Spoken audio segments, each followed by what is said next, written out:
नमस्कार गावाल्यांनो, मी निकेत हळवे मालवणी टेल्स मध्ये तुम्हा सगळ्यांचं स्वागत करते। आज मी इले कोकणातल्या एका सुंदर गावी म्हणजे निवती या गावी। ह्यो गाव वेंगुर्ला तालुक्यात वसलेलो हा आणि आज मी इले माझ्या मित्राकडे। आता मी तुमका निवती या गाव पण दाखवतले आणि त्याचा होमस्टे पण दाखवतले। चला जाऊया। निवती बंदरात येऊसाठी आम्ही कुडाळ असून लाल पर्याने इलो। इल्या गावातल्या सुंदर कौलारू घरांनी आमचं स्वागत केला। निवती किल्ल्यावरती काय काय बघण्यासारा हे रस्त्यावर लावलेल्या साइन बोर्ड मुळे समजता। मग आम्ही एका सुंदरशा पाऊल वाटेन माझ्या मित्राच्या भद्रकाली होमस्टेकडे निघालो। माझ्या मित्रान निसर्गाच्या सानिध्यात सुंदर असं होमस्टे बांधलेलो हा। त्याच्या बाजूक त्याचा स्वतःचा घर पण तसाच ठेवलेला हा। खळ्यात मस्त तुळस हा, त्याच्या बाजूक गोटो हा आणि नुसतो गोटो नाही, गोट्यात गाई सुद्धा असत। मग आमची नाश्त्याची वेळ झाली। मस्त नाश्ता घेतलं आणि टेबलाकडे येलो। या बघा तवशे सोलता गो पोहे घे, तू या पण घे। मग आम्ही चाय घेतलो। काय चाय शिवाय माका कळ येणार नाही ना। रोशन आमका आता खाई घेऊन जातला। आता आपण जाऊया खाडीवर। खाडीवर? हा।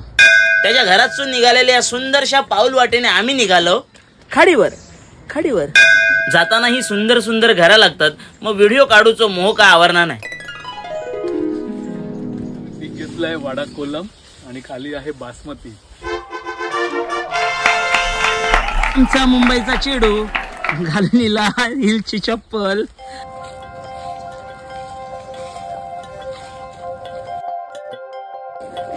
मग आम्ही पोचलो कांदळवनात आणि कांदळवनात पोचल्यावर रोशनने आमका कांदळवनाची माहिती दिली। हा आहे कांदळ। कांदळ म्हणजे कांदळवनातील कांदळ जातीतला हा कांदळ वृक्ष आहे।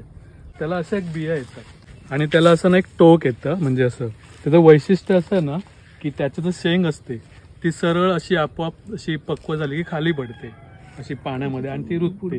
ते फॉर एक्झाम्पल ते बघा इथे म्हणजे दगड जिथे मारतोय ना तिथे हे वरून ती शेंग खाली पडली, चिखलात रुतली आणि त्याचं नवीन झाड झालं। अच्छा, म्हणजे निसर्गाने त्याला एक असं ऑटोमॅटिक असं हे केलेलं आहे। मग आम्ही कांदळवनाची अर्धा एक तास मस्त सफर केल्यावरती घराकडे येलो। घराकडे मस्त पानं लावलेली होती, फक्त जेवूक बसूचा होता।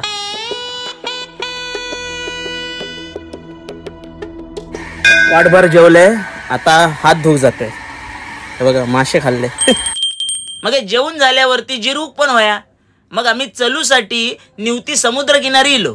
एवढं सुंदर स्वच्छ आणि निर्मनुष्य समुद्र किनारो मी माझ्या आयुष्यात पाहिलेलो नाही। मंडळी चालता चालता आम्हाला काहीतरी कावलाय।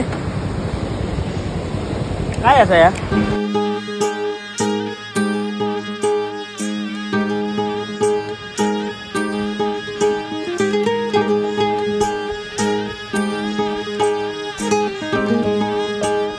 आता आम्ही जाणार आहोत समुद्रात।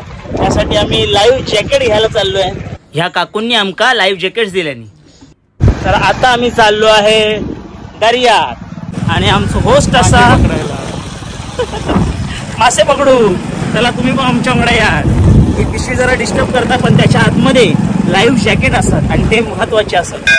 ह्या असा निवती बंदर। 3, 2, 1 एक एक करून आम्ही आमच्या शिवतेज नावाच्या बोटीत बसलो।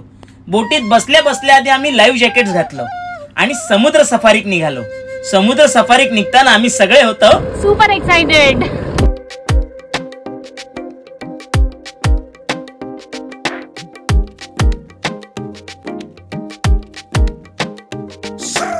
निवतीची समुद्र सफारी करीत असताना शेवटी तो क्षण इलोच जेव्हा आमका निवतीचे गोल्डन रॉक दिसले। तर गावाल्यांनो, तुम्ही जर निवती गेलात आणि दादाकडे इलात तर हय तुमका गोल्डन रॉक बघूक गावतले। काय ना? बरोबर बरोबर ना? ही आहे किल्ले निवती।